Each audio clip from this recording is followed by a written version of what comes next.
요한계시록 21장 1절부터 8절까지 함께 읽습니다. 또 내가 새 하늘과 새 땅을 보니 처음 하늘과 처음 땅이 없어졌고 바다도 다시 있지 않더라.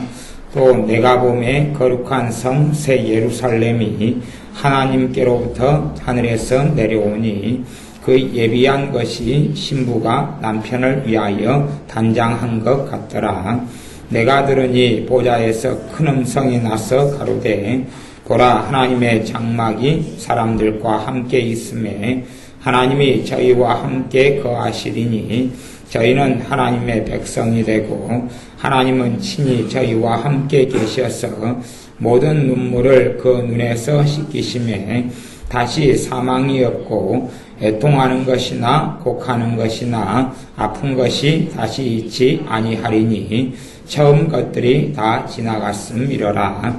보좌에 앉으신 이가 가라사대 보라, 내가 만물을 새롭게 하노라 하시고 또 가라사대 이 말은 신실하고 참되고 기록하라 하시고 또 내게 말씀하시되 이루었도다. 나는 알파와 오메가요 처음과 나중이라. 내가 생명수 샘물로 목마른 자에게 값없이 주리니 이기는 자는 이것들을 유업으로 얻으리라. 나는 저의 하나님이 되고 그는 내 아들이 되리라. 그러나 두려워하는 자들과 믿지 아니하는 자들과 흉악한 자들과 살인자들과 행음자들과 술객들과 우상숭배자들과 모든 거짓말하는 자들은 불과 유홍으로 타는 못에 참여하리니 이것이 둘째 사망이라. 아멘. 새하늘과 새 땅에 대한 말씀이 이 요한계시록 21장에 기록되어 있습니다. 새하늘과 새 땅이라는 것은 언젠가는 이 지구 또 이 우주, 하나님께서 처음에 만지신 모든 창조된 세계가 사라지고 없어진다는 말이고, 그리고 이 지금 현재 날 가지고 없어지는 이 세상이 아니라 하나님께서 새로운 하늘과 새로운 땅을 만드셔서 하나님의 자녀들에게 주시는 때가 온다고 말씀하고 있습니다. 우리의 삶이 현생의 삶 또 지금의 삶에만 매여 산다면 우리는 참 어리석은 사람이 될 것입니다. 내가 지금 살아가는 것만 쳐다보고 내가 지금 사는 것만 관심을 두는 게 아니라 이제는 우리가 전능하신 하나님 앞에 설 날이 다가오고 있다는 사실, 또한 우리 주님께서 구원자로가 아니라 심판자로 이 땅에 오실 때가 다 되어졌다는 것을 반드시 기억하고 살아가는 사람은 지혜 있는 사람이고 복 있는 사람이 될 것입니다. 요한계시록 21장 3절에 보면 내가 들으니 보좌에서 큰 음성이 나서 가로되 보라, 하나님의 장막이 사람들과 함께 있음에 하나님이 저희와 함께 거하시리니 저희는 하나님의 백성이 되고 하나님은 친히 저희와 함께 계셔서 모든 눈물을 그 눈에서 씻기심에, 모든 눈물을 하나님께서 사람들의 눈에서 씻겨주는 날이 찾아온다. 그렇게 요한계시록 21장만 말씀할 뿐만 아니라 구약 성경에서도 선지자들을 통하여 말씀하신 적들이 있었습니다. 유감스럽게도 구약 성경에 기록된 말씀의 대상이 첫째 되었던 구약의 이스라엘 백성들은 이 하나님의 말씀, 하나님의 저희와 함께 거하시고 또한 사망이나 고통하는 것이나 애곡하는 것이 없다는 하나님의 말씀을 그들은 받은 다음에 그들은 그것이 현생의 삶에 이루어질 줄로 생각했습니다. 과거에 하나님의 백성이었던 이스라엘은 하나님의 말씀을 하나님의 나라, 새하늘과 새 땅, 도래하는 천국에 대한 이야기가 아니라 그들의 삶 속에 이루어질 걸로 생각했던 눈에 보이는 세계, 자기 손으로 움켜쥐는 이러한 이 땅에 살아가면서 얻게 될 미래라고 생각했습니다. 성경을 눈에 보이는 눈으로 생각하고 자신들의 가치관과 생각으로 구약의 성경들을 많이 이스라엘 백성들이 해석했기 때문에 그들은 어리석은 세계로 길로 나아갔습니다. 특별히 요한계시록 21장의 가치가 여러 개가 있지만 그 중에 하나는 과거 이스라엘 백성들의 성경 해석이 잘못됐다는 것을 통렬하게 가르쳐주는 말씀이기도 합니다. 이러한 모든 눈물을 그 눈에서 씻기신다, 이러한 말씀은 장차 이 땅에, 이 세상에 옛 땅과 옛 하늘이 사라진 이후에 완성된 천국이 이 땅에 오는 것, 이 세상에 이루어지는 그때를 이야기하는 것이지, 모든 눈물이 씻겨지고 사라진다는 것이 우리가 살아있는 동안에 이루어지는 것을 이야기하는 것이 아니라는 사실입니다. 그래서 이스라엘 백성들은 살아있는 동안의 삶을 추구하고 살았기 때문에 넘어지고 무너졌습니다. 이스라엘 백성들은 살아있는 동안에 자기의 나라가 왕성케 되어지고 이스라엘이 전 세계를 지배하는 것을 꿈꾸기도 하고 자신들의 인생과 삶 속에 더 많은 부귀영화를 하나님으로부터 얻는 것을 꿈꾸고 살았습니다.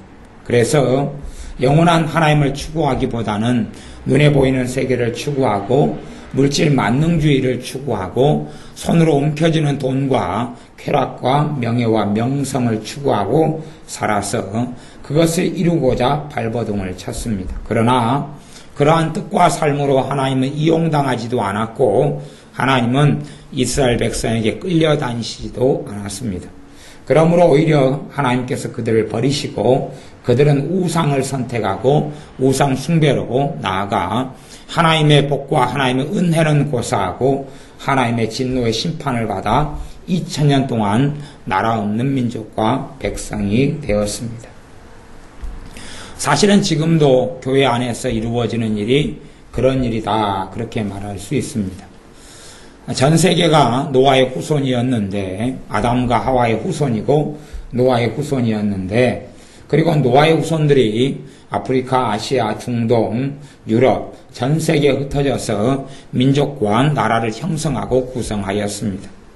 그런데 이제 시간이 흘러감에 따라 전 세계 인류 역사가 한 곳 한 곳, 한 사람 한 사람씩 다시 하나님을 버리고 배교하고 하나님을 떠나갔습니다. 하나님을 점점점 떠나가는 그 와중에 하나님께서는 하나님의 말씀을 보존하고 하나님의 뜻을 보존하고 기록하게 하기 위하여 또한 하나님의 선택받은 백성과 나라를 세우셔서 전 세계가 하나님께 다시 돌아오게 하시기 위하여 모든 민족과 나라가 떠나가는 도중, 하나님을 버리고 등지는 도중에 아브라함을 선택하셔서 한 민족을 이루시고 한 나라를 형성하시게 했습니다. 그리고 이 이스라엘을 통하여 다시금 전 세계가 하나님께 돌아오는 초석을 마련하게 했습니다. 그러나 그 이스라엘 백성들은 동일하게 과거와 똑같이 하나님을 이용하려 했고 하나님을 조종하려 했습니다. 하나님을 마음대로 자기 마음대로 끌고 가려 했습니다. 그러나 하나님은 진리의 하나님이시고 거룩하신 하나님이시고 공의의 하나님이시고 은혜와 자비의 하나님이시기 때문에 단지 그들의 입맛대로 마음대로 하나님은 절대 움직이시거나 조종할 수가 없었습니다.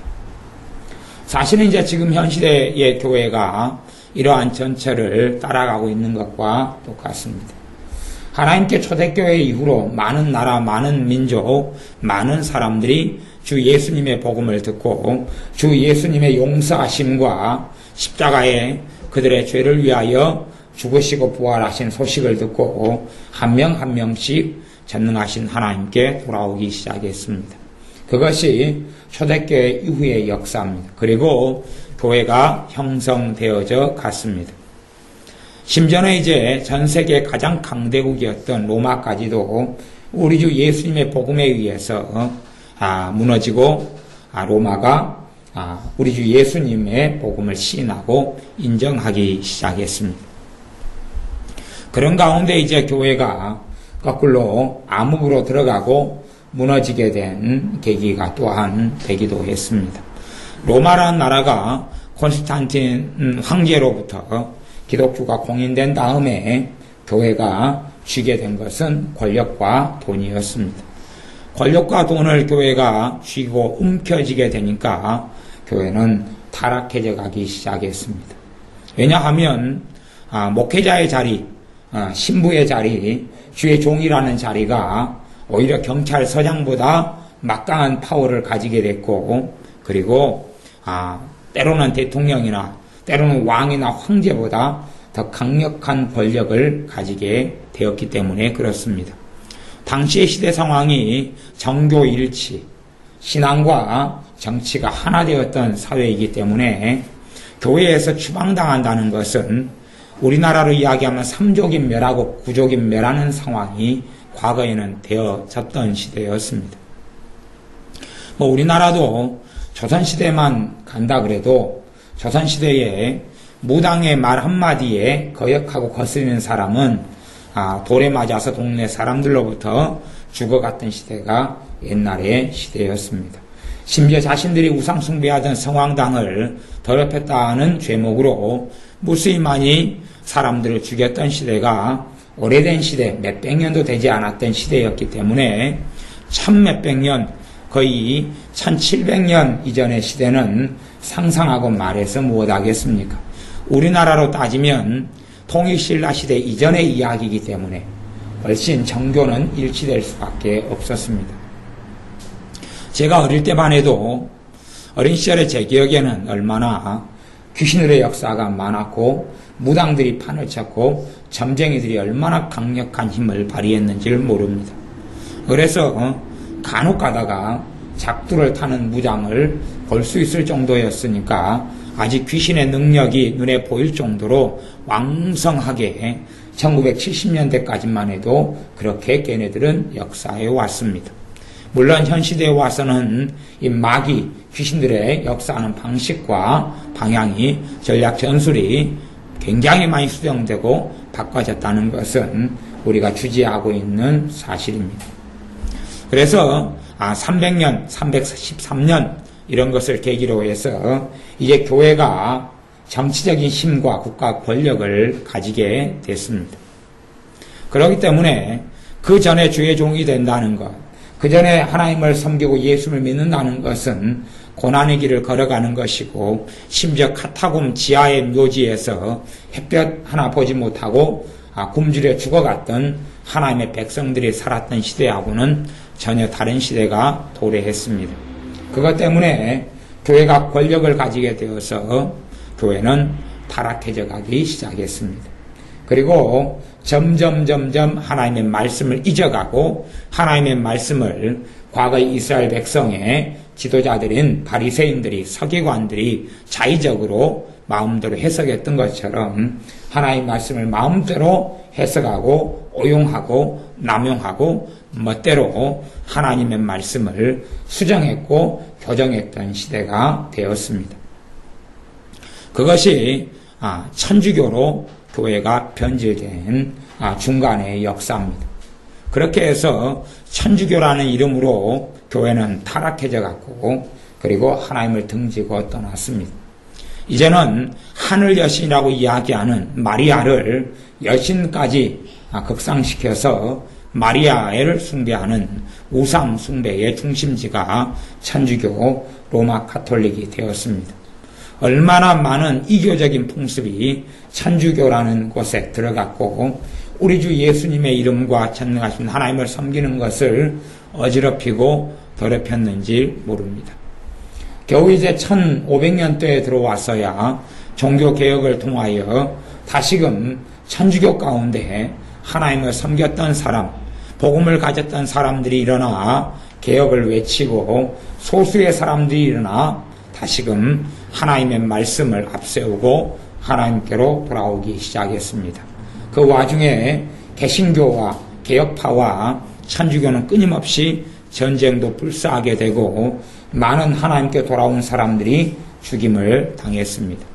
다시금 복음이 흥황해지기 시작해서 많은 종교 개혁가들이 일어나고 많은 하나님의 사람들이 시대의 상황과 맞추어 인쇄술의 발달, 르네상스 운동 이러한 것이 종교개혁과 맞물려서 문명이 점점점 사라져가면서 글자를 읽게 되고 성경이 각 나라 말로 번역되기 시작하고 성경을 보통의 시민들이 보게 되면서부터 1500년도 이후로부터 사람들이 눈을 뜨게 되었고 천주교의 신부들이 하는 거짓말에 속아 넘어가지 않게 되어져 왔습니다. 왜냐하면 직접 자기 눈으로 성경을 확인하고 하나님의 말씀을 확인할 수 있었기 때문에 그렇습니다.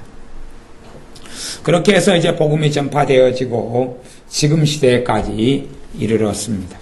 아주 오랜 암흑의 여정이 그렇게 빙빙 돌아서 그렇게 되었습니다.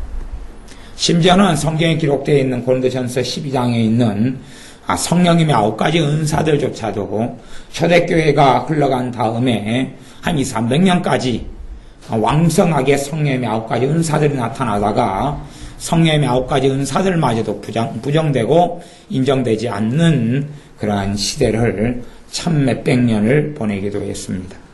그래서 방언의 은사만 해도 다시금 역사의 무대에 성령님의 은사인 방언의 은사가 전면에 등장한 것만 해도 겨우 이제 100년의 역사밖에 되지 않습니다.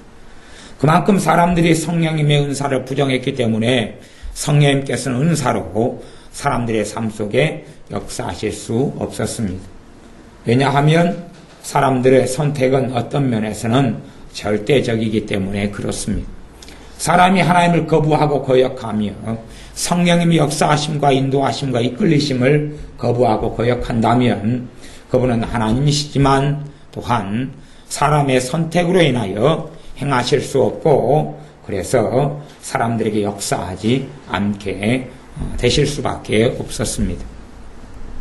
기껏해야 이제 아주사 부흥이라는 부흥이 1900년도 초에 일어나서 방언 은사가 다시금 사람들에게 부어지기 시작했고 그리고 지금에는 한국 같은 경우는 방언이 아주 활성화되어서 많은 사람이 방언 은사를 받고 방언을 하고 있습니다.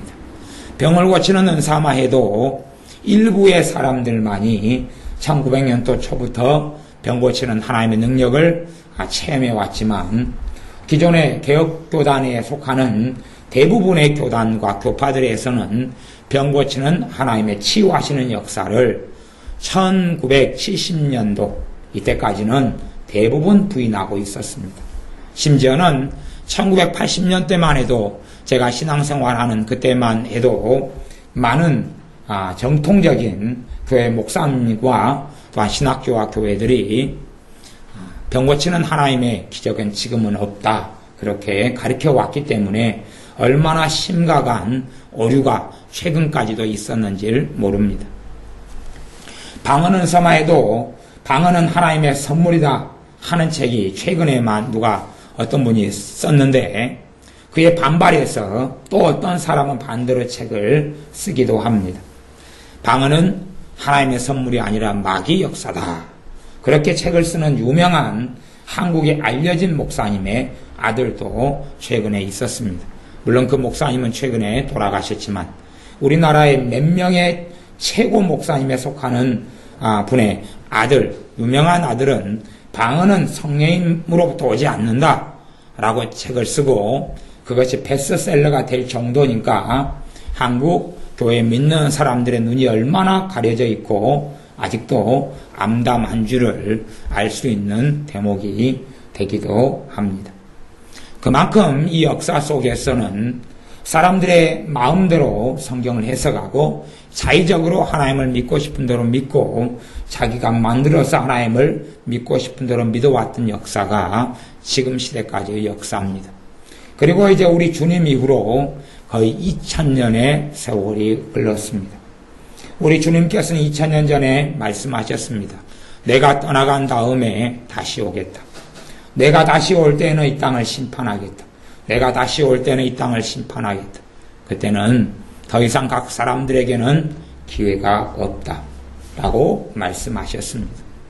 열매 맺지 아니하는 나무마다 찍히우고 불에 던지우고 살려지리라. 우리 주 예수님께서 이 땅에 오셔서 그 어떤 선지자보다도 많은 메시지를 던지셨던 말씀이 천국과 지옥에 대한 말씀이고, 지옥의 실상을 주님께서 누구보다 잘 아시기 때문에 지옥에 대한 말씀, 그것은 구더기도 죽지 않는 곳, 그것은 사람을 소금치듯, 불로 소금치듯 하는 끔찍한 곳, 영원한 불이 꺼지지 않는 곳이라고 주님께서는 자주 말씀하셨습니다. 어떤 사람이 내가 장사하여 이러한 이익을 남겨서 앞으로 더 많은 유흥의 세월, 먹고 마시고 노는 세월을 보내겠다, 그렇게 이야기할 때에 하나님께서는 너 생명을 내가 오늘 찾겠으니 너가 벌어놓은 돈이 누 것이 되겠느냐라고 말씀하셨다 하는 것을 주님께서 비유로 말씀하시면서까지 하나님의 심판의 엄정하심과 영원한 세계가 있다는 것을 주님은 말씀하셨습니다. 공산주의가 이 땅에 일어나서 유물론을 주장하고 영적인 세계는 없다, 눈에 보이지 않는 영적인 세계는 없다고 그들은 끊임없이 가르쳐 왔습니다. 또한 현 시대의 어리석은 사람들은 눈에 보이는 물질의 세계 말고는 아무것도 존재하지 않는다는 어리석은 사상에 심취되어 살아오기도 했습니다. 그러나 사람은 본질적으로 영적인 존재고 영혼을 가지고 있고 하나님이 만드신 마음을 가지고 있고 정신을 가지고 있습니다. 동물은 본성적인 부분만 가지고 있지만 사람은 훨씬 고차원적인 영혼을 가지고 있어서 영혼의 기능 가운데 하나인 양심을 가지고 있습니다. 짐승이 양심을 가지고 있을 수도 없고 짐승이 다른 동물을 잡아먹었다고 양심의 가책을 느끼지도 않습니다. 하나님만이, 사람만이 하나님께서 창조하신 존재고, 그리고 이 사람들은 반드시 하나님 앞에 서야 합니다. 그러한 영혼의 세계가 이 땅에, 영혼의 세계가 펼쳐질 때가 도래하고 찾아오고 있습니다. 주님이 이 땅에 오신다고 약속하신 지 이제 2000년이 흘렀고, 주님이 곧 오시려고 전 세계는 그렇게 흘러가고 돌아갑니다. 21장 요한계시록 21장 7절에 보면 이기는 자는 전능하신 하나님께서 하시는 말씀입니다. 하나님께서 이 21장 5절부터 말씀하시는데요, 보좌에 앉으신 이가 가라사대 하나님께서 말씀하시는 것이 나옵니다. 내가 보라, 내가 만물을 새롭게 하노라. 이 만물, 옛 땅, 죄로 인하여 타락하고 더러워진 땅을 새롭게 하나님은 하시게 됩니다. 죄로 인하여 이 땅에는 흉악한 짐승들이 생기게 되었고, 죄로 인하여 이 땅 가시원컹치가 나게 되었고, 죄로 인하여 사망이 들어오고, 죄로 인하여 질병이 들어오고, 죄로 인하여 애곡하는 일들이 들어왔습니다. 본래 하나님께서 만드신 땅은 그렇지 않은 땅이었는데 사람들이 죄를 지음으로 이 땅에 죄가 들어와 가시원컹키부터 온갖 저주와 온갖 질병과 온갖 악한 것들이 이 땅을 다스리게 되었습니다. 그래서 하나님께서는 마침내 만물을 언젠가 새롭게 하실 터인데 그때가 곧 다가오고 있다 하는 사실입니다. 그러면서 하시는 말씀이 이제 7절의 이야기입니다. 이기는 자는 이것들을 유업으로 얻으리라. 이것들은 천국에서 삶을 이야기합니다. 새 하늘과 새 땅에서 도래되어지는 하나님의 나라 천국을 누리고 살아가는 삶, 생명수 샘물을 마시고 애곡하는 것, 애통하는 곳, 사망이나 아픈 것이 전혀 없는 것들을 누리는 삶, 그러한 천국의 삶을 누리게 될 것이라고 하나님은 말씀합니다. 그 조건은 무엇이냐 하면 21장 7절의 말씀, 이기는 사람이 조건입니다. 이기는 사람이 조건입니다. 이기는 사람이라고 말씀하는 것은 성경에 꽤 많이 등장하는데 그 중에 가장 많이 이기는 자, 이기는 사람, 이기는 자에게 어떻게 하겠다는 말씀이 등장하는 대목은 요한계시록 2장과 3장에 있는 말씀인데, 이기는 자라는 이야기는 교회에게 주시는 주님의 말씀 가운데 많이 있었습니다. 신자들, 예수를 믿는 사람들에게 이기는 사람에 대한 이야기를 주님께서는 하신 것입니다. 나아가서 전능하신 아버지 하나님께서 이기는 자라고 말씀하시는 것의 첫 번째 대상은 불신자가 아니라 신자라는 사실을 기억해야 됩니다. 왜냐하면 하나님을 알지 못하는 사람, 하나님을 믿지 못하는 사람에게는 이기는 자라는 말은 가당치도 않고 해당되지 않는 이야기가 되기 때문에 그렇습니다. 이미 예수님을 안 믿고 거절한 사람은 실패자이요, 사망 속에 거하는 자이요, 하나님께 버림받고 잊혀진 자들이기 때문에 이기는 자라는 사람들에게 해당될 수가 없습니다. 그래서 이기는 자라는 것은 어떤 의미냐 하면 예수님을 믿고 그분을 섬기기 시작하면서 그 자신이 믿는 믿음을 결코 잊지 않고 끝까지 붙잡고 있는 사람을 이기는 자라고 말씀하는 것입니다. 그런 의미에서 어떤 사람들은 예수님을 한번 영접했으면 그 다음에는 무조건 구원이 보장된 것처럼, 구원을 받았으면 구원을 잃지 않는 것처럼 착각하는 경향이 있습니다.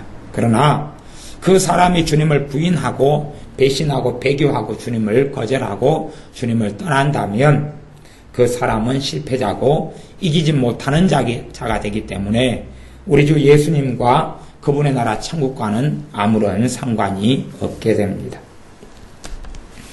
21장 8절 하반절에 보면 21장 8절 전부를 제가 읽어본다면요. 그러나 두려워하는 자들과 믿지 아니하는 자들과 흉악한 자들과 살인자들과 행음자들과 술객들과 우상 숭배자들과 모든 거짓말하는 자들은 불과 유황으로 타는 못에 참여하리니 이것이 둘째 사망이라.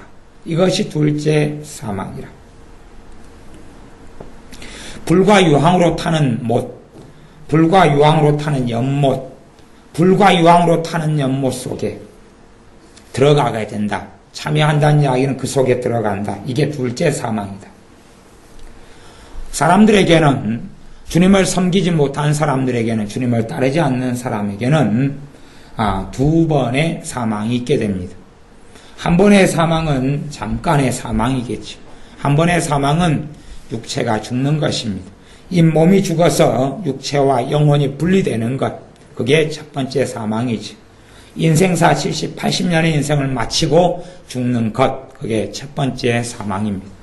그러나 첫 번째 사망 이후로 주님을 따르지 않고 섬기지 않는 사람들에게는 두 번째 사망이 기다리고 있는데 그 두 번째 사망은 영원히 끝나지 않는 사망입니다. 어떤 사망이냐 하면 불과 유황으로 타는 못, 지옥이죠.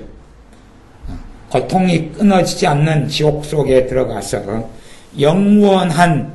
영원한 시간들을 보내야 되는 고통, 지옥의 고통입니다.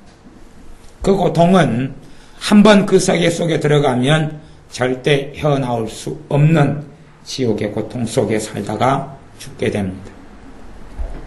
아마 실제로 그러겠죠. 우리의 가족, 우리의 친척, 우리의 형제들의 대다수가 지옥에 있는 걸 우리는 볼 수밖에 없을 것입니다. 우리의 대다수의 아는 지인들이 지옥에 들어가는 것을 우리는 목격하거나 또한 그것을 알게 될 수밖에는 없을 것입니다. 왜냐하면 우리의 가족, 형제, 친척들과 함께 우리 전부는 우리 주 예수님의 심판대 앞에 다 서야 되기 때문에 그렇습니다. 그리고 심판대는 지옥도 아니고 천국도 아니기 때문에 그곳에서 우리의 가족, 형제뿐만 아니라 우리의 자신들이 주님의 심판대를 반드시 거쳐서 다 함께 그 자리에 참여하게 되고 영원한 지옥의 판결들을 받는 것을 우리는 볼 수밖에 없을 거기 때문에 그렇습니다. 그래서 우리가 이 땅에 살아있을 동안에 주님의 재림을 맞이하지 못하고 죽는 사람들은 천국에, 예수님의 사람들은 천국에 들어가게 되는데 어떤 예수님의 사람들요? 이기는 사람들, 끝까지 주님을 붙잡고 놓지 않는 사람들, 예수님을 떠나지 않고 끝까지 그분과 함께 사는 사람들, 그런 천국에 들어가게 되는데 그 천국은 완성된 천국이 아닙니다. 왜냐하면 아직은 육체를 가지지 않고 영혼만 가지고 들어가는 곳이기 때문에 그렇습니다. 물론 그 천국에는 지금도 몸을 가지고 천국에 들어온 사람들도 있는 것을 우리는 보게 됩니다. 하나님의 사람 엘리야 선지자, 하나님의 사람 에녹 선지자 같은 사람들은 죽지 않고 몸을 가지고 천국에 들어갔기 때문에 소수의 사람들은 몸을 가지고 천국에 있는 것을 보게 되지만 대다수의 믿는 사람들, 거의 극소수를 제외한 모든 믿는 신자들은 영혼의 상태로 천국에 들어가게 됩니다. 그렇기 때문에 완성되지 않은 천국이다라고 이야기하는 것입니다. 우리 주님께서 이 땅에 심판주로 재림하실 때는 이제 우리는 모두 다 몸을 가지게 됩니다. 죽었던 사람, 예수님을 믿고 죽은 사람이나 믿지 않고 죽은 사람, 모든 사람이 다시금 몸을 가지게 됩니다. 몸을 가지게 되는 것, 그것을 부활의 사건이다 그럽니다. 그러나 두 가지의 부활이 있죠. 한 종류의 사람은 생명의 부활로, 영원한 천국에서 사는 부활로, 또 한 종류의 사람은 사망의 부활, 지옥의 부활, 이 몸을 가지고 영원히 지옥에서 고통받는, 몸을 가지고 불 속에서, 불과 유황에서 고통받는 지옥 속에 들어가게 되는데, 이 몸을 다시금 죽지 않는 몸, 아무리 고통을 받고 태워져도 다시금 재생되는 몸을 가지고 지옥에 들어가게 됩니다. 이 부활한 몸을 모든 사람이 다 받게 되는데 그 다음에 그리스도의 심판대 앞에 서게 됩니다. 그래서 우리는 심판을 혼자 받는 게 아니라 모든 사람, 모든 증인마다 함께 서서 받게 된다는 사실을 알아야 됩니다. 우리의 평생에 어떤 원한을 가지고 있는 사람이 있었는데 그 원한을 우리가 풀지 못했습니다. 잘잘못을 다 가리지 못했습니다. 그때 되면 이 땅의 재판보다 더 엄정한 재판을 다시금 우리의 인생이 마치고 주님께서 부활하신 다음에 재판을 받게 됩니다. 심지어 원고와 피고로 나누어져서 우리는 사랑하는 부부 사이여서 재판이 필요 없다고 생각할지 몰라도 전능하신 하나님께서는 부부라 할지라도 엄정한 재판을 하시게 됩니다. 그래서 잘잘못을 가려내고 그리고 심판하시게 됩니다. 심지어 부모 자식 간의 관계라 해도 그들 사이의 분쟁과 문제는 결코 덮을 수 없고 피해갈 수 없는 문제가 됩니다. 우리와 이웃, 우리가 속인 일들, 우리가 어떻게 한 일들, 우리가 피해를 받은 일들, 모든 사람들이 재판석에 동석하게 되고 그리고 엄정한 신문과 엄정한 하나님의 심판, 공의로운 심판, 우리 주 예수님의 심판을 통해 낱낱이 숨겨졌던 마음, 생각, 일들이 다 드러나게 되고 그분의 심판을 받게 됩니다. 그것은 이제 그 심판을 면하게 되는 기간은, 그 심판을 면할 수 있는 기간은 딱 1시간밖에는 없습니다. 1시간이란 건 뭐냐 그러면 그냥 1시간 원아웃을 이야기하는 게 아니라 단 한 번의 기회밖에 없다 하는 이야기입니다. 어떤 기회냐 하면 우리가 살아있을 동안만, 아니면 주님께서 이 땅에 재림하시기 전까지만 이것을 처리할 수 있는 시간이 남아있게 됩니다.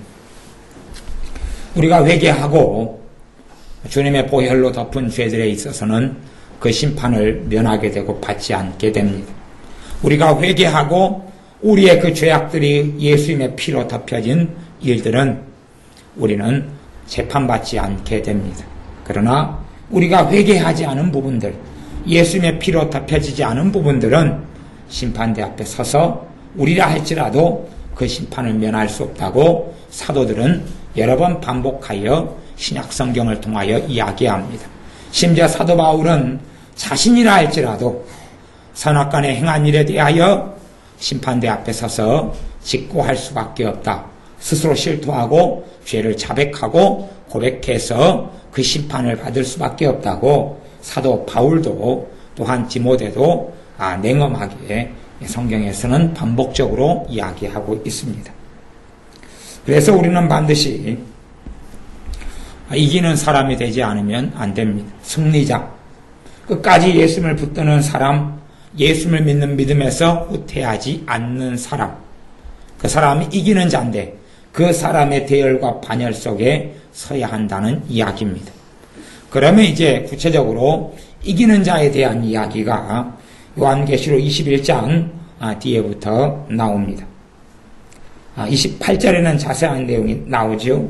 어떤 것에서 이겨야 하느냐? 21장 8절에 첫째, 두려워하는 자들. 이런 사람들은 둘째 사망 속에, 지옥 속에 들어간다. 두려워한다는 이야기, 두려움을 마음속에 품고 두려움이 자신의 인생의 중심이 되어버린 사람들은 예수를 믿는다고 주여 주여 하고 예배당에 나와도 주님하고는 상관이 없다. 그런 이야기입니다. 결국은 첫째 두려워하는 것은 하나님보다 사람을 두려워하는 것을 이야기하겠지. 하나님보다 사람을 더 두려워하는 사람들. 그 사람들의 주님은 사람이고 하나님이 아니기 때문에 주님의 엄정한 판결은 나는 너희를 도무지 알지 못한다 하는 판결을 받을 수밖에 없을 것입니다. 사람을 두려워하는 사람, 하나님의 말씀보다 사람을 더 두려워하고 하나님을 따르기보다 사람의 길을 따르는 사람들, 하나님의 말씀에 좌지우지되는 삶과 인생이 아니라 사람의 말에 좌지우지되어 끌려다니는 사람들, 두려워하는 사람들의 특징이죠. 그렇게 살아가는 사람들. 물론 우리의 삶의 어떤 부분은 인정에 끌릴 수도 있고 두려움을 느낄 수 있습니다. 그건 사람이기 때문에 두려움을 가지는 건 어쩔 수 없는 일이 될 수 있습니다. 하지만 그것이 한 부분이 되느냐 아니면 전체가 되느냐는 다른 것입니다. 가령 우리의 자식이 도둑질을 한 번 했습니다. 그런다 해서 도둑놈이 되지는 않습니다. 그러죠? 도둑놈이 되지 않고 내 자식이 아예 도둑질로 생업을 유지하고 도둑놈으로 계속 살아갈 때는 도둑놈이 되는 것입니다. 그러나 한 번을 했다 해서 때론 두 번, 세 번을 했다 해서 도둑놈이라고 하지는 않습니다. 자식이라고 하지요. 그리고 부모는 도둑질을 하지 말라고 책망하고 야단치고 혼을 낼 것입니다. 우리가 사람에게 두려움을 느껴서 때로는 억압을 당해서 사람에게 끌려가는 일이 있을 수 있습니다. 그러나 그런 사람을 가리켜 두려워하는 자들이다 정의 내리지는 않는다는 이야기입니다. 우리는 점점 사람을 따라다니고 사람의 종로로 타던 데서 벗어나가야 된다 하는 이야기고, 그렇게 벗어나가는 삶을 살지 않으면 예수님과는 상관없이 둘째 사망 속에 지옥 속에 들어간다는 이야기를 주님이 하고 계십니다. 그래서 사실은 신약성경 전체를 풀고 해석하는 열쇠는 제가 누누이 반복했듯이 요한계시록에 있는 7교회에 주시는 주님의 말씀, 그것이 신약성경 전체와 성경 전체를 조망하고 바르게 볼 수 있는 눈이 되어집니다. 왜냐하면 거의 요한계시록에 있는 7교회에 주시는 말씀은 우리 주 예수님의 마지막 말씀하고 거의 같기 때문에 그렇습니다. 마지막 정리해서 이 땅에 사람으로 하나님이시지만 사람의 몸을 입고 오신 다음이 아니라 다시금 부활 승천하셔서 전능하신 하나님의 권세와 권능을 다시금 취하신 다음에 그 하나님으로서 하시는 말씀이 요한계시록에 있는 7교회에 주시는 말씀이기 때문에 그렇습니다. 그래서 그 말씀을 가지고 우리 주 예수님께서 어떤 분이시냐, 그분이 가르쳤던 복음서의 말씀이 어떤 뜻이냐 하는 것을 이해하는 것이 중요합니다. 많은 교회나 많은 사람들의 전도법은 그렇습니다. 그냥 교회만 나오면 천국 갑니다 하는 전도법을 사용합니다. 예배만 드리면, 아니면 심지어는 입으로 그냥 예수님, 나 예수님 믿습니다, 그만 천국 간다고 가르칩니다. 그렇게 단순했으면 얼마나 좋겠습니까? 그렇게 만만했으면 얼마나 좋겠습니까? 그래서 우리가 아는 대다수의 사람들은 지옥에 간다고 분명히 성경은 이야기하고 있는 것입니다. 그냥 교회만 나온다? 그냥 예수님, 내가 예수님 믿습니다, 그것만으로 끝나지 않습니다. 물론 내가 예수님을 믿습니다, 하고 나아가는 것은 출발이 됩니다. 구원의 출발이 됩니다. 영생의 출발이 됩니다. 그러면 내가 올해는 나는 예수님을 믿습니다. 고백하고 인정하고 또 예배드리고 기도했는데 3년 뒤에는 예배드리는 사람도 아니고 믿는 사람도 아니다 하면 어떻게 되겠습니까? 그가 불렀던 예수님의 이름은 무효가 되고 그가 얻었던 구원은 무효가 되는 것입니다.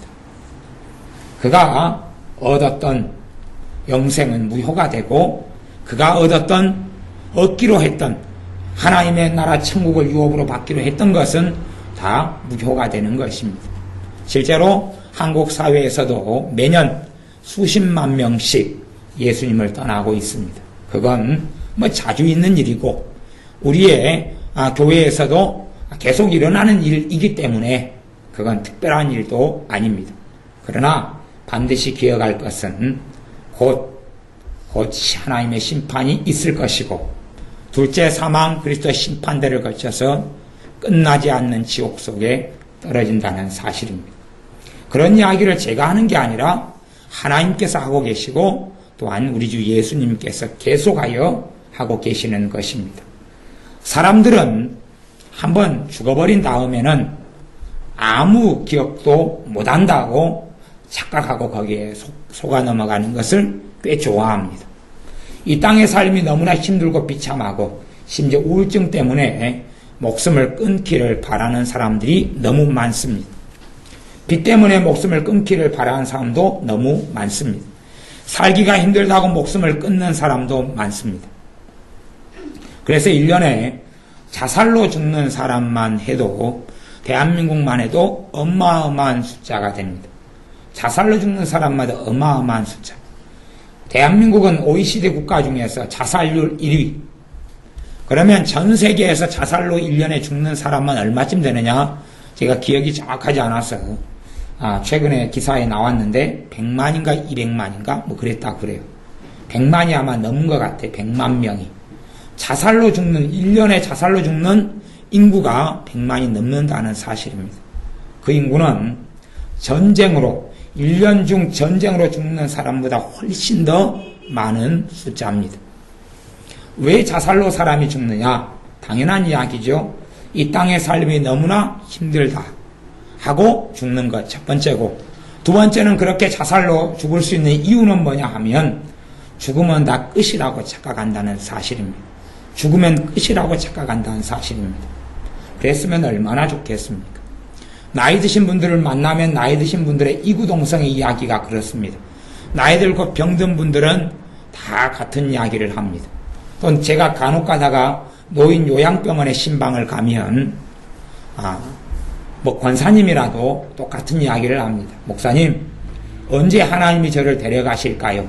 언제쯤이나 제가 죽을까요? 어떤 분은 저를 잡고 그렇게 기도 부탁을 하셔요. 목사님, 제가 빨리 죽도록 기도해 주세요. 그러시는 것입니다. 한편으로는 그 생각을 하죠. 저분은 얼마나 하나님 앞에 당당하길래 오늘 죽어도 여한이 없다고 생각하는 것일까? 저분은 얼마나 당당하길래 저분의 자식들은 다 구원받았을까? 저분의 가족, 형제, 가까운 사람들은 다 이제는 예수를 믿고 신실한 예수님의 사람들일까? 그렇게 당당할까? 아니면 저분의 삶의 죄는 다 끊어지고 마음속에 미움도 원한도 없고 감사로 기쁨으로 주님과 함께하는 성령 충만으로 가득하기 때문에 저렇게 오늘이라도 죽게 해달라고 기도하는 것일까? 그렇게 당당할까? 물론 그분들은 주님의 엄정하고 무서운 심판을 알지 못하기 때문에 하는 어리석은 소치고 어리석은 이야기입니다.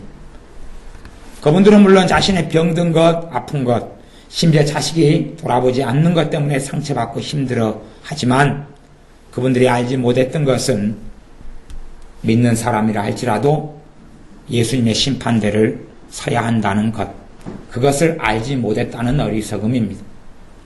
물론 제가 그 나이 드신 분들에게 그런 이야기를 한다 해서 한 귀로 듣고 한 귀로 흘리는 어리석은 삶을 선택할 수밖에 없는 일들이 일반적입니다.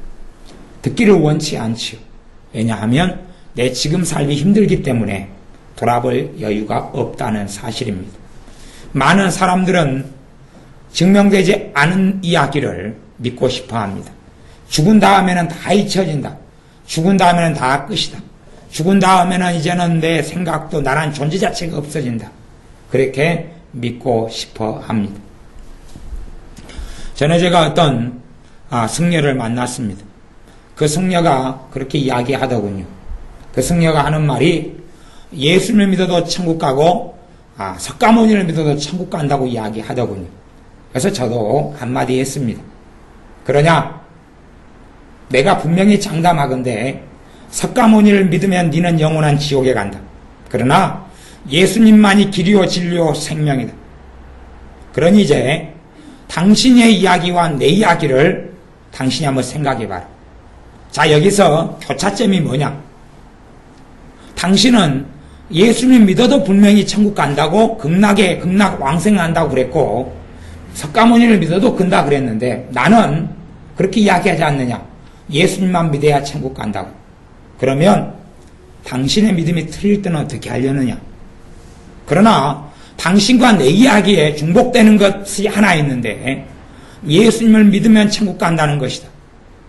그럼 당신이 그 불확실한 것에 목숨을 걸고 당신이 석가를 믿고 천국에 간다고 착각하는 것이 얼마나 끔찍한 것인 줄 아느냐? 당신들이 믿는 석가의 법 중에 불살개가 있다는 걸 내가 안다. 불살개가. 생명을 죽이면 한 생명을 죽이는데 영원한 억겁의 저주가 기다리고 있다는 거 당신의 교리가 이야기하지 않느냐? 그러면 내가 이야기해보자. 당신이 하루에 먹는 음식 속에 얼마나 많은 세균이 들어가 당신 뱃속에 소화되는 줄 아느냐? 과거의 석가가 불살개를 이야기할 때는 현미경이 없을 때고 눈에 보이는 벌레, 개미밖에 못 볼 때 이야기하지 않느냐? 그러나 지금은 현미경을 가지고 있고 무수히 많은 이 손에 있는 병균을 볼 수 있는데 불살개가 얼마나 어리석은 너희들의 계명이고 교리인 줄 알겠느냐? 당신이 얼마나 많은 생명들을 오늘 하루도 당신은 개미 안 밟아 죽이려고 조심해 걷지만 그러나 당신이 먹은 채소 하나에도 얼마나 많은 알이 까져 있고 기생충이 있는 줄 아느냐? 얼마나 많은 균들이 서식하고 있는 줄 아느냐? 당신이 먹는 요구르트 하나에도 유산균, 살아있는 균이 얼마나 많은 줄 아느냐? 그건 생명이 아닌 줄 아느냐?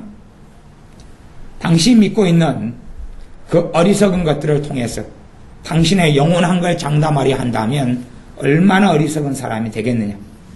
그런 식의 대화를 했던 기억이 옛날 이야기로 기억이 납니다. 그런 대화도 20년 가까이 된 이야기 같습니다. 우리는 알지 못하는 것을 쫓아가려 그럽니다.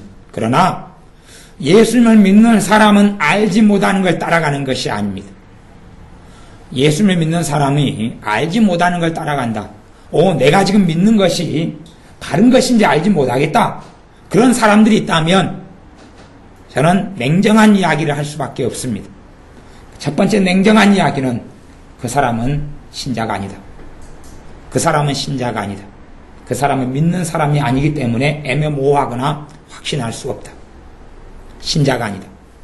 제가 왜 그 이야기를 하냐 그러면 신자가 아닌 사람은 성령님의 역사를 받지 못합니다. 다시 이야기하면 성령님께서 임하시지 않는다 그 말입니다.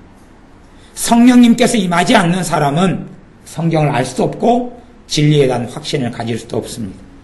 성령님께서 임하신 사람, 단지 그냥 세상의 어떤 진화론을 가리키는 것처럼 자신들의 어리석은 주장이 사실이라고 가리키는 것하고 하나님의 말씀은 진리하고는 전혀 다른 위치에 있습니다. 왜냐하면 주님을 믿고 따르는 사람에게는 우리 홀로 두지 않고 성령님께서 임하시기 때문에 그렇습니다.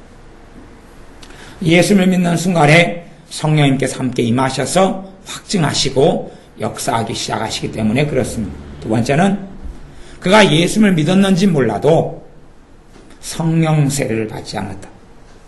성령 세례를 받지 않은 사람은 하나님의 말씀이 믿어지지 않습니다. 성령 세례를 받지 않은 사람은 삶이 변하지 않습니다. 성령 세례를 받은 사람만이 삶이 변합니다. 왜요? 살아계신 성령 하나님의 역사하심이 있기 때문에 그렇습니다. 단지 그냥 주장하는 말이나 주장하는 이론이 아니라 성령님께서 하나님의 말씀이 진리이고 전능하신 하나님께서 살아계시다는 것을 끊임없이 증거하시기 때문에 그렇습니다. 그러나 우리가 또한 성령 세례를 받은 사람이라 할지라도 하나님을 찾는 걸, 하나님을 가까이 하는 걸, 하나님을 구하는 걸, 기도하는 것을 하나님의 말씀을 등한히 하고 잊어버리고 하지 않는다면 또한 성령님의 역사가 소멸되고 사라지기 때문에 결국은 이기는 자, 승리자가 아니라 패배자로 주님과 전혀 상관이 없는 사람으로 얼마든지 될 수가 있습니다. 두려워하는 자들, 두 번째 믿지 아니하는 자들, 믿지 아니하는 자들 지옥 속에 들어간다. 이기는 자들이라고 제가 요한계시록 21장 7절에 이야기한 것은 이기는 자는 신자에게 이야기한 것, 예수를 믿는 자에게 이야기한 것 첫 번째 해석이다 그랬습니다. 그것이 우리 주님의 말씀, 요한계시록에 있는 7교회에게 이기는 자에게 이러한 상을 베풀겠다. 이기는 자에게 하나님의 나라에 참여하게 하겠다. 이기는 자에게 생명나무에 참여하게 하겠다. 이기는 자에게 생명수에 참여하게 하겠다. 하고 하신 말씀을 보면 명백해집니다. 믿지 아니하는 자, 처음에는 예수님을 믿었다 할지라도 시간이 흘러가면서 예수님을 믿지 않기로 얼마든지 사람들은 선택할 수 있습니다. 그렇기 때문에 네 가지 마음을 가진 사람들 가운데 잠깐 믿다가 그다가 넘어지는 사람들의 이야기가 돌짝밭 같은 마음을 가진 사람들이라고 성경은 이야기했습니다. 잠깐 믿다가 그다가 햇빛이 쨍쨍 비추면 우리말로 하면 고난이 닥치고 어려움이 닥치면 믿음을 잃어버리고 넘어진다. 예수를 믿는데 나는 왜 이리 아플까? 예수를 믿는데 내 삶에는 왜 이리 행복이 없을까? 나는 예수를 믿어도 왜 내 삶에 하나님의 풍성한 기도의 응답이 없을까? 등등으로 의심하며 헤매는 사람들, 시간이 흘러가서 인내하는 믿음이 없이 주님을 버리는 사람들에 대한 것은 우리가 많이 알고 있고 주님의 말씀을 통하여 끊임없이 말씀된 바입니다. 그러므로 실제로는 예배당에 발을 디딘다 할지라도 또한 예배를 드린다 할지라도 주님을 믿지 않는 사람들은 많이 있습니다. 심지어 머리로 믿어도 마음으로 믿지 않고 심령으로 믿지 않는 사람들도 많이 있습니다. 그래서 참으로 신실하게 주님을 믿기보다 종교인으로 하나의 종교로 로마 가톨릭이 천주교가 걸어갔던 것처럼 과거 이스라엘 백성이 종교로 걸어가서 하나님께 버림받고 심판을 받았던 것처럼 그렇게 종교화돼 버린 화석화된 죽어버린 죽은 신앙을 가진 그러한 사람들은 교회 가운데 아주 많습니다. 그런 사람을 가리켜서 양심이 화인 맞은 자들이라고 성경은 이야기합니다. 양심이 화인 맞아버린 사람들, 흉악한 자들. 예수를 믿는 사람이 처음엔 흉악한 자가 예수를 믿었다가 그들은 변화될 수밖에 없습니다. 흉악한 마음과 흉악한 말과 흉악한 행동을 해가면서 내가 예수를 믿는 자라 그렇게 주장하고 말한다면 얼마나 하나님께서 가소롭게 보시며 비웃으시겠는가 하는 사실입니다. 이제 이 땅에 있는 흉악한 사람들은 두 종류의 흉악한 사람들이 있습니다. 떳떳하게 드러내놓고 흉악한 사람들, 이런 사람들은 아마 극소수가 될 것입니다. 아주 극소수가 될 것입니다. 전에 반노수가 하는 사람들이 남자 무리가 한 3명 정도가 우리 교회에 등록했던 적이 있습니다. 그 가운데 한 사람이 저를 수요일날 와서 예배 끝나고 만나자고 한 다음에 저를 조금은 협박을 하더군요. 자기가 한 달에 들어가는 월세가 50만 원인데 50만 원을 매달 해놔라. 자기는 교도소에서 나온 사람이다. 당신이 그 돈 해놓으면 내가 새벽에도 교회에 나와주겠다. 이게 제게는 꽤 협박으로 들리더군요. 그래서 절대 해줄 수 없다. 그리고 그러한 목적으로 교회 다닐 필요가 없다. 그리고 가라. 그래서 내보낸 적이 있지요. 그러니까 사람들은 이 흉악한 본성을 속이질 않습니다. 그리고 조금 있다가 이제 그 사람에 대한 이야기를 우리 교회 식구들이 몇 분한테 들었잖아요. 얼마나 사기를 치고 얼마나 돈을 떼먹는지. 물론 그 사람은 교회 다닌 지가 근처에 있는 한 성광교회 1000명이 넘는 교회에 옛날부터 자신은 다녔다 그렇게 이야기하고 감옥에 들어가기 전부터도 다녔다 그렇게 이야기하더군요. 그러면서도 끊임없이 그 사기치는 본성을 잃지 않는다는 것입니다. 포악하고 협박하고 돈을 긁어내는데 자신이 교회에 다녔던 연수와 신앙을 사용한다 하는 것입니다. 물론 간혹 가다가 사기꾼도 한 번씩 우리 교회에 들려서 이단이 오는 경우는 극히 드물었지만 사기꾼은 찾아와서 거짓말하고 사기치는 사람도 있었습니다. 그들이 사기칠 때에 누구의 이름으로 와서 사기칩니까? 예수님의 이름으로 옵니다. 예수님의 이름으로 와서 하나님께서 이 교회를 인도했다. 하나님께서 갑자기 이 교회에 들어가게 했다. 그런 말을 쓰는 것입니다. 자기가 기도하다가 하나님께서 이 교회에 교회 차를 사주게 하신다. 물론 교회 차를 사주는 게 아니고 나중에는 자기에게 돈을 빌려달라 하는 이야기로 사기를 치는 것입니다. 어쨌든 무수히 많은 사람들이 흉악한 사람으로 남습니다. 하지만 정말 위험한 사람들은 겉으로 흉악한 사람이 아니라 속으로 흉악한 사람들입니다.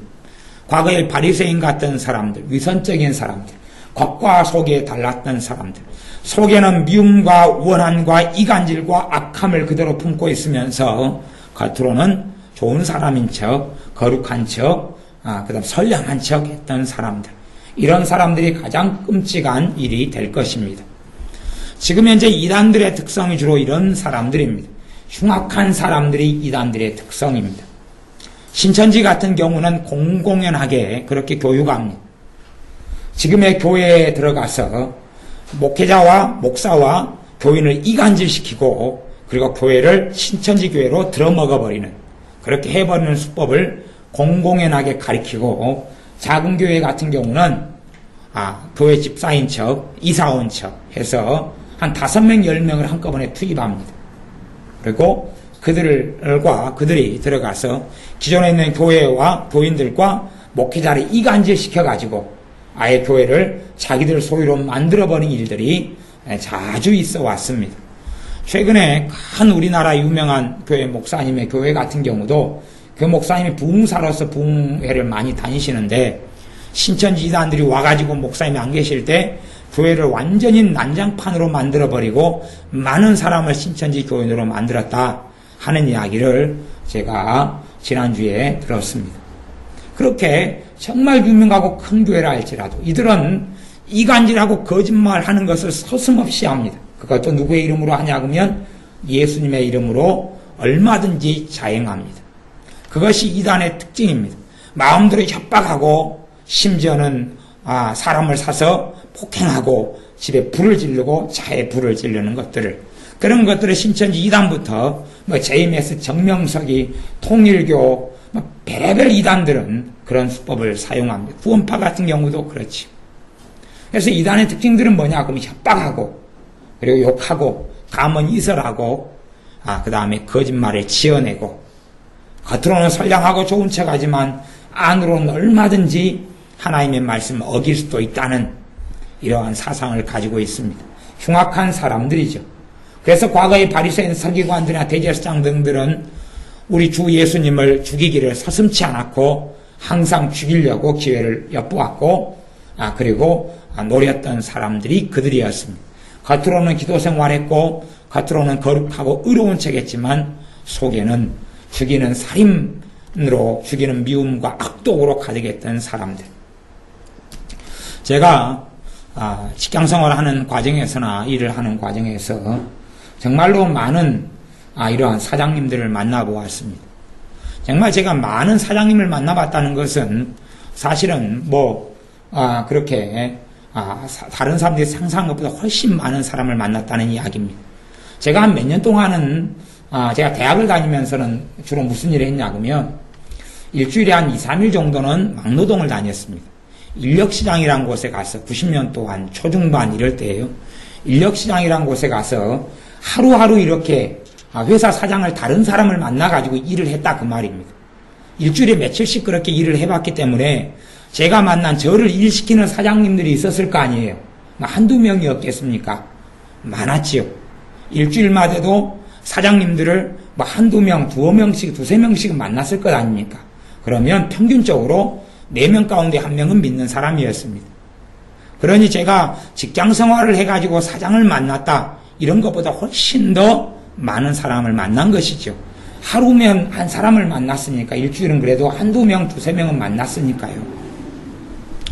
그래서 사장이라 하는 사람들을 만났고 그 사람이 믿는 집사님이다, 장로님이다, 때론 권사님이다, 이런 분들을 만나면 그 중에 많은 사람은 얼마나 악하고 얼마나 사람을 멸시하고 얼마나 천대하는 사람들이 많은지 모릅니다. 그래서 제가 한동안 믿는 분들이 사장인 분들을 경험을 하다가 제 안에는 두려움이 생기더라고요. 어떤 두려움이냐 그러면 믿는 사람을 만나면 너무 고달프기 때문에 오히려 안 믿는 사람이 화끈하고 안 믿는 사람이 그냥 더 사람이 좋은 경우가 많이 있어서 안 믿는 사람을 일시키는 사장을 안 믿는 사람을 만났으면 좋겠다 하는 바람을 제가 일하는 동안에는 아침마다 인력시장에 갈 때는 그 바람을 가지고 제가 갔던 기억이 있습니다. 물론 그 다음에 다른 만났던 믿는 사람의 사장들이 아직 그러한 의식과 생각을 바꾸지 못한 채로 그러한 청년의 시대 때 인력시장에 일했던 경험이 끝나고 말았습니다. 지금도 간혹 가다가 이제 시간이 흐르고 세월이 많이 흘렀어도 지금 내가 한 번씩 인력시장에 가서 일하게 된다면 또 어떤 사람을 만날까 하는 생각을 가집니다. 그럼 재밌겠죠.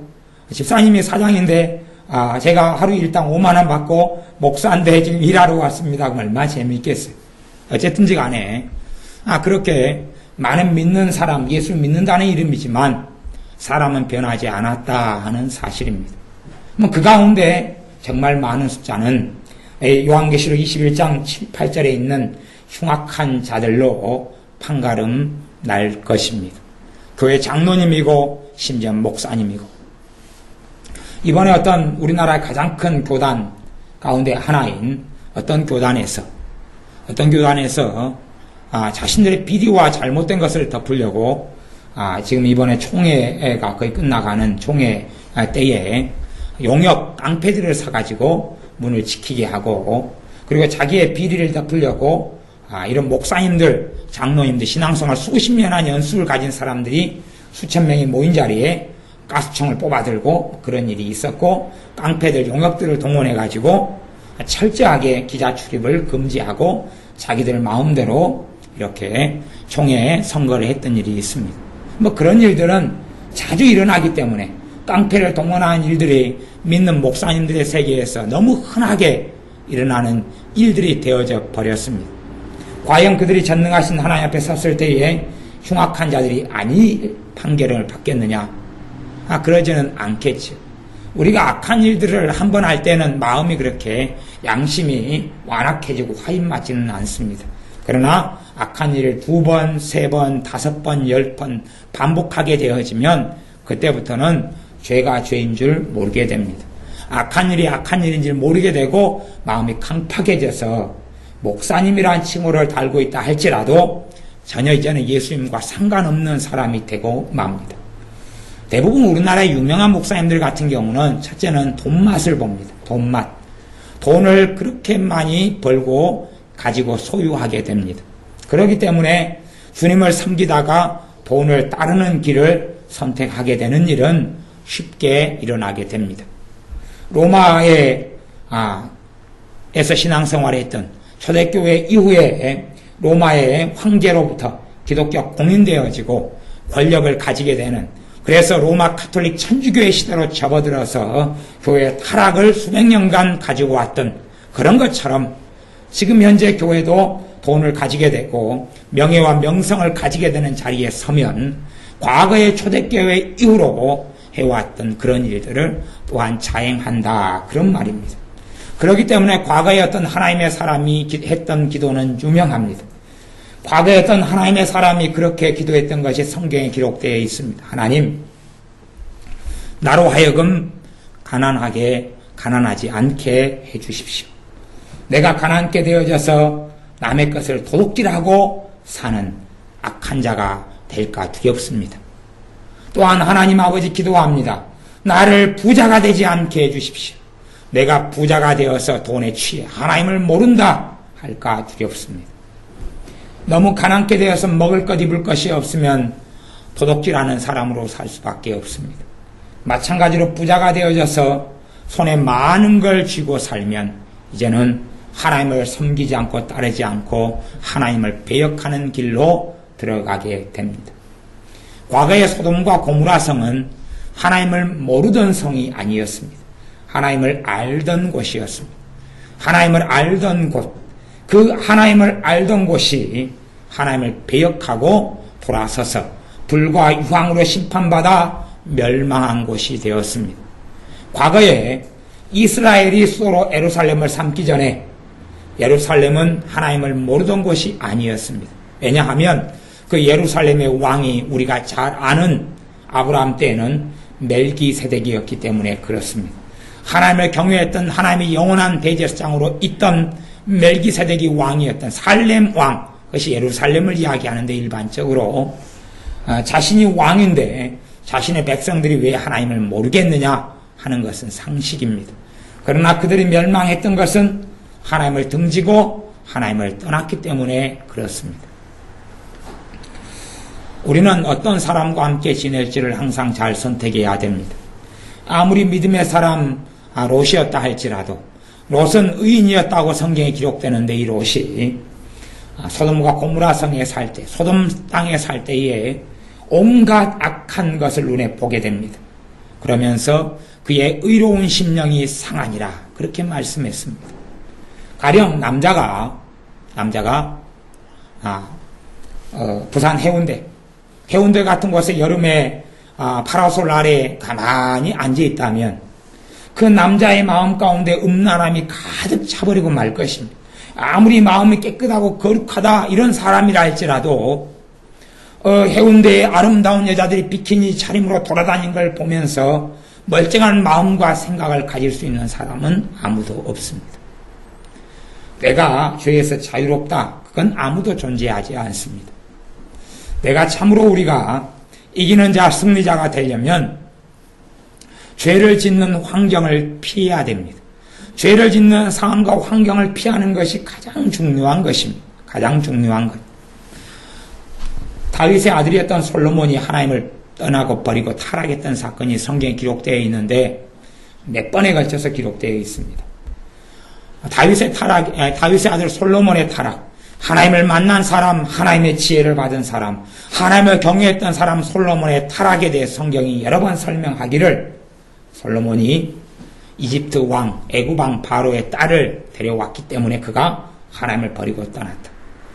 이집트 왕, 애굽 왕 바로의 딸인 공주가 솔로몬의 마음을 꼬시고 현혹하기 때문에 솔로몬은 하나님을 떠났다. 솔로몬이 바로의 딸 공주를 데려오지 않았다면, 자기 아내 삼지 않았다면, 이방 여인을 자기 아내 삼지 않았다면 그는 하나님을 떠날 이유가 없었을 것입니다. 그렇게 좋은 믿음의 사람이었기 때문에 그렇습니다. 그러나 그가 바로의 딸을 선택한 순간부터 그의 타락은 예견되어 있던 일이고 당연한 일입니다. 악을 가까이 하면서 악해지지 않는다, 그것은 말이 되지 않기 때문에 그렇습니다. 제가 어떤 청소년들과 함께 시간을 잠깐 보내보았습니다. 그 청소년들은 입에서 달고 사는 게 욕이더군요. 얼마나 입에서 포악한 욕을 많이 하는지 모릅니다. 그 포악한 욕을 제가 여러 번 듣고 있는 동안에 얼마나 마음이 악해지든지요, 완악해지는지, 분노가 솟아오르고 미움이 솟아오르는 것을 경험했습니다. 어느 때 제가 한 번은 그때 무슨 일 때문인가, 재진이 생일 때문인가, 어떤 일인가, 제가 재진이 핸드폰 번호로 연락돼 있는 번호에 제가 전화를 걸었습니다. 생일 축하한다고 하면 이야기하려고 그랬던 건가? 하여튼 그런 것 같아요. 그래서 야 재진아, 그러고 했더니 바로 이 씨발, 그리고 노마, 그리고 욕을 하는 것입니다. 왜냐하면 자기는 재진이가 아니다고, 근데 왜 나한테 전화했냐고 막 욕을 그냥 퍼붓는 것이. 제가 깜짝 놀라서 충격을 받았습니다. 누군지 모르고 새파란 한 22살 되는 것 같은데 바로 그냥 욕을 하는 것입니다. 입에 담지 못할 험한 욕을 하는 것입니다. 그래서 깜짝 놀랐습니다. 그래서 재진이가 이렇게 막대 먹었단 말인가 하고 알아봤더니 아닌 것이, 제가 전화번호 잘못 입력해 놨던 것이. 제가 그 말을 듣고 이제 미안합니다. 나는 내 조카인지 알았습니다. 그랬더니 이제 입을 다물더라고요. 그래서 전화를 끊었는데, 그리고 얼마나 분노가 솟아오르고 그러든지 제가 얼른 전화번호를 지웠습니다. 전화번호를 알면 제가 전화해가지고 니 누구냐? 니 어디 사냐? 니 몇 살 처먹었냐? 그리고 이제 따지는 것이 욱 하고 올라오니까 그렇지요. 그래서 용서하기 위해서 전혀 제가 전화번호를 모른다면, 흔적도 모른다면 뭐 어떻게 안 갚을 방법이 없을 거 아니에요. 따질 방법이 없을 테니까 흔적을 싹 지웠습니다. 그 다음에 용서해주고 축복해주고 끝났는데, 그러한 마음이 1시간 동안 올라오더라 그 말입니다. 우리가 악한 자와 함께 시간을 보내면 우리의 마음은 완악해지고 악해질 수밖에 없는 것이, 그러니까 청소년들 온갖 욕을 달고 사는 애들과 잠깐 있으니까 마음이 완악해지기 시작하는 거예요. 사실은 솔로몬이 타락했던 길은 그 길입니다. 그러므로 성경은 너희가 유혹을 피하라 그랬지, 유혹과 싸우라 그렇게 이야기한 건 아닙니다. 싸우라 그런 것은 죄와 싸우라 그랬습니다. 마귀와 싸우라, 두 번째 죄와 싸우라. 그러지 유혹은 피하라 그런 것이죠. 유혹과 싸운다 보면 아무도 이길 수 있는 사람이 없기 때문에 그렇습니다. 그것이 성경 하나님의 말씀에서 이야기하는 바입니다. 흉악한 자들, 다음 살인자들은 사람을 계속 죽이고 사는 사람들인데, 이것은 사람을 칼로 직접 찔러 죽이는 게 아니라 주님의 산상순의 말씀으로 해석하자면 계속하여 용서하지 않고 미움과 원한을 키워나가는 사람들이 되겠죠. 이빨을 갈면서 원한 갚고 사는 것, 안 갚음을 하는 것이 인생의 목적이 되어서 사는 사람들, 원한을 계속 만들어가는 사람들, 어떤 사람들에 대한 증오심을 계속하여 만들어가는 사람들, 이것은 자신의 선택인데 영험하신 하나님의 심판 앞에서는 살인자들로 판명되고 지옥에 떨어질 것입니다. 왜냐하면 예수님의 용서를 받은 사람이 원한을 계속 키워가고 미움과 증오를 키워가는 것은 예수님의 용서를 스스로 거부하는 일이다 라고 주님께서는 친히 말씀하셨기 때문에 그렇습니다. 그러므로 용서의 길을 걷지 않는다면 그 사람은 살인자가 됩니다. 우리의 삶 속에 우리가 상처받고 때로는 억울한 일을 당하고 그런 힘든 일을 당하는 것들이 많이 있을 수밖에 없습니다.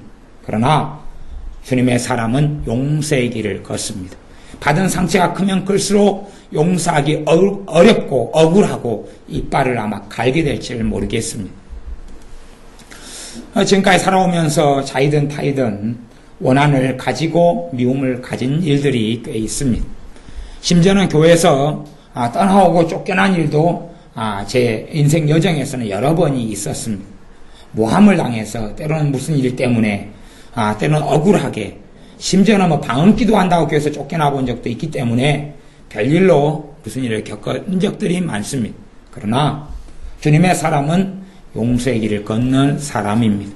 원한을 계속 키워나간다면 그 사람은 살인자로 주님 앞에 서게 되고 둘째 사망, 지옥 속에 들어가게 될 것입니다.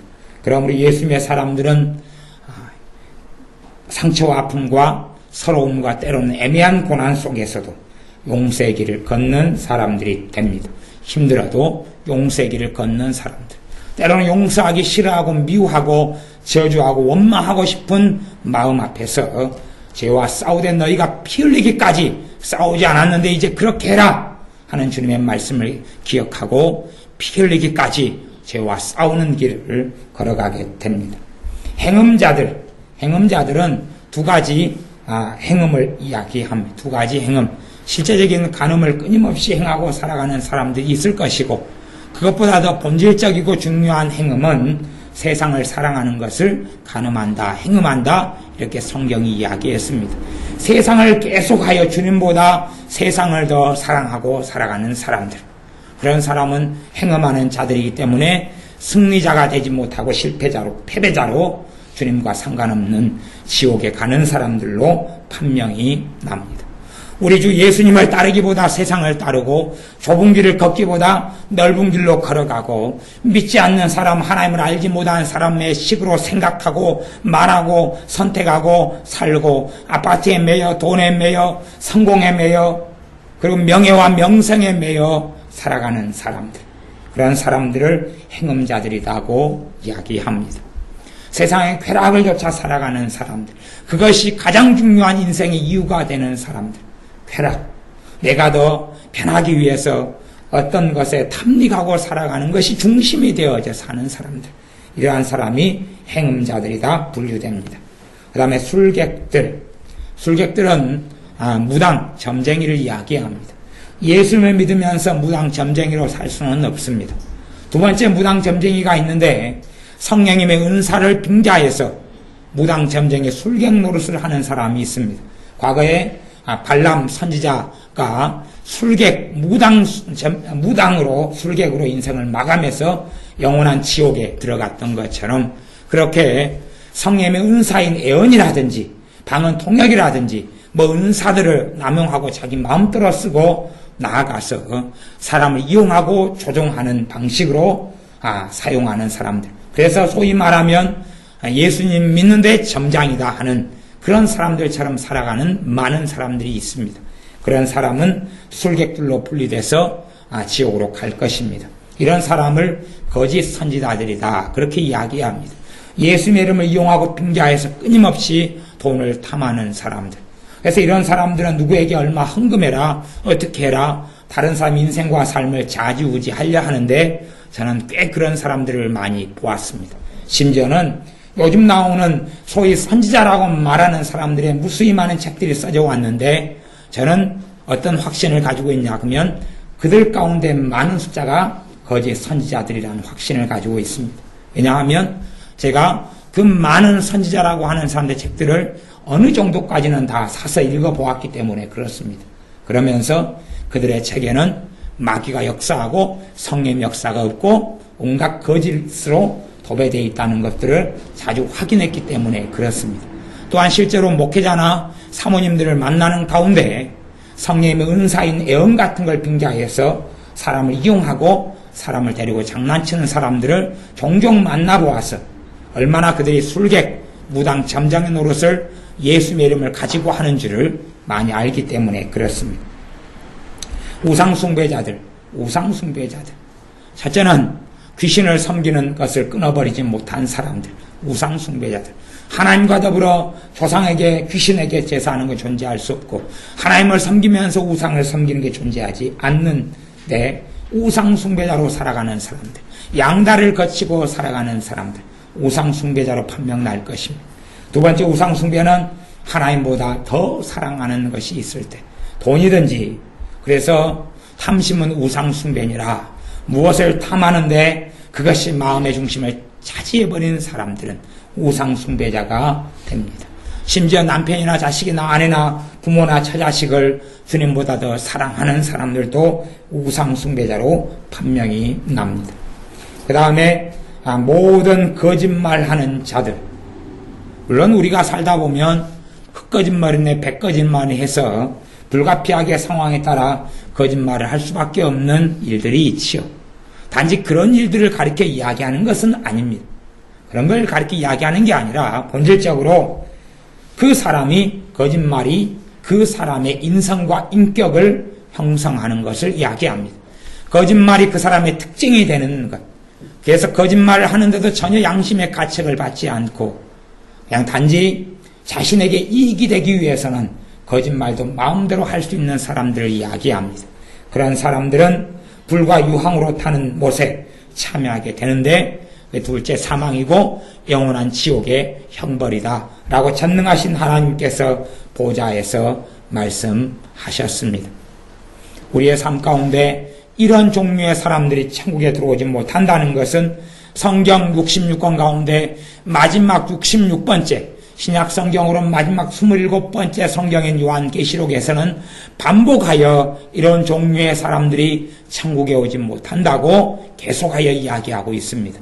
또한 고린도전서 같은 곳에서도 계속하여 언급하고 있는 내용이 이런 믿지 아니하는 자, 두려워하는 자, 흉악한 자들, 살인자들, 행음하는 자들, 술객들, 우상숭배자들, 또한 거짓말하는 것을 즐겨하고 온갖 거짓말을 지어내는 사람들, 이런 사람들이 하나님 나라 천국에 들어올 수 없다라고 이야기합니다.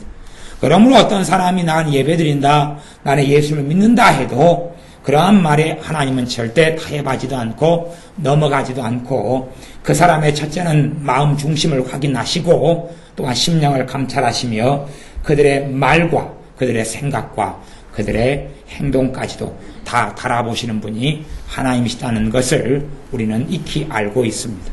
그래서 하나님께서는 심령을 감찰하시는 하나님, 또한 사람의 행동을 달아보시는 하나님이라고 성경은 이야기합니다. 그러므로 우리는 하나님의 말씀대로 끝끝내 죄와 싸워서 이기는 자의 길을 가야 할 것입니다. 어떠한 환경과 일 속에서도 하나님을 신뢰하고 믿고 따르고 의지하는 것을 멈추지 않고 주님을 만날 때까지, 전능하신 하나님 앞에 설 때까지 우리는 예수님을 믿고 따르는 길을 포기하지 않고 나아갈 때 우리에게 눈물을 찢기시며 애통하는 것이나 애곡하는 것이나 아픈 것이 다시 있지 않고 새 땅과 새 하늘을 주시며 생명수 샘물에 참여하게 하시는 천국을 유업으로 우리에게 주실 것입니다. 기도하겠습니다. 아버지 하나님, 이 땅의 삶은 안개처럼 지나가 버리고 우리가 살아왔던 인생에 대하여 전능하신 하나님과 계산해야 될 심판의 날이 이 땅에 도래하고 있는 것을 우리가 압니다. 우리 주 예수님의 심판주로서의 부활이, 심판주로서의 재림이, 부활의 사건이 우리의 목전에 다가온 줄을 우리가 압니다. 그러므로 우리가 한 날 한 날을, 또한 한 달 한 달을, 한 해 한 해를 보내면서 다시금 주님 앞에 바르게 서며 주님을 따라 살기로 다짐하고 주님을 따르게 하여 주옵소서. 이제는 더 근신하고 깨어서 기도하는 자녀들이 되게 하시고 주님의 말씀대로 따라 행하며 순종의 걸음을 디디며 죄와 피 흘리기까지라도 싸울 수 있는 자녀들이 우리가 되게 하여 주셔서 주님의 눈앞에 승리자로 발견되게 하여 주옵소서. 심령을 감찰하시는 하나님 앞에 우리의 마음과 생각이 드러나 정결케 되고 깨끗게 되어 주님을 기쁘시게 하는 자녀들이 한 걸음 한 걸음 주님 앞에 나아가게 하옵소서. 예수님의 이름으로 기도하옵나이다. 아멘.